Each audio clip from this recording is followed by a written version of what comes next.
Happy Hug a Cat Day! Hey Rachel, it's Friday!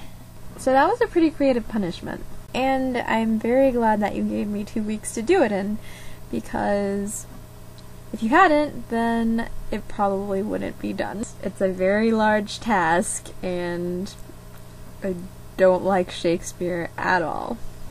Touché. And now I have to think of something worse to punish you with. I'll get back to you on Wednesday. I really like the way you answered my question. The only real thing that I have to say to that is that being reminded of your insignificance is important. It's very humbling. It makes you appreciate what you have. It makes you realize that the things that are stressing you out shouldn't, because they're insignificant. I really like being humbled like that. You asked what the last book that I read that I enjoyed, and honestly, while I do read occasionally, I don't choose good books. I have no problem saying that the books I read are trash, because that's basically what they are. Like, I don't read anything of substance. And I mean, I've thought about changing that. Like, I would really like to read good books, but at the same time, like, I don't think I care enough to make the effort.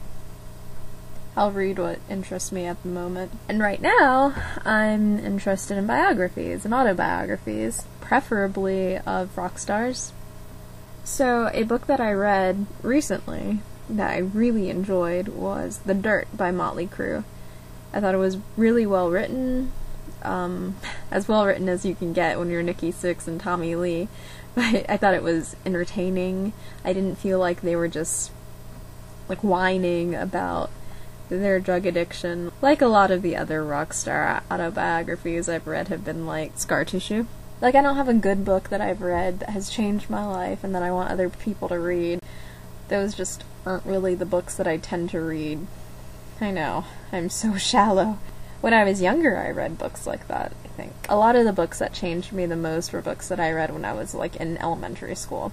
And those are books like The Giver and Number of the Stars and A Wrinkle in Time. They're just very, like, simple books that teach you very wonderful lessons. And those are the most influential books of my life, the ones that I read when I was like 5. Sorry if that was a disappointing answer.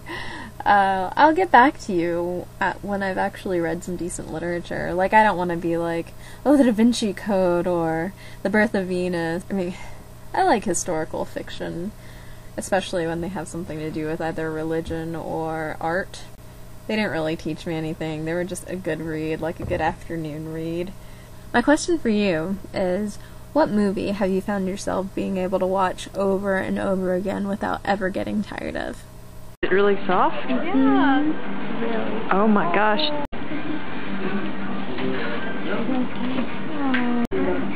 No wonder people wear them. I'm kidding. I'll see you on Monday, Rachel. This is angry, Rachel. New stipulation for MrDinosaurNation.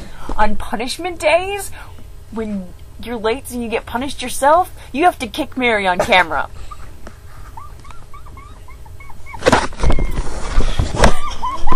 She's serious. That was my serious face. You're not allowed to talk about YouTube IRL.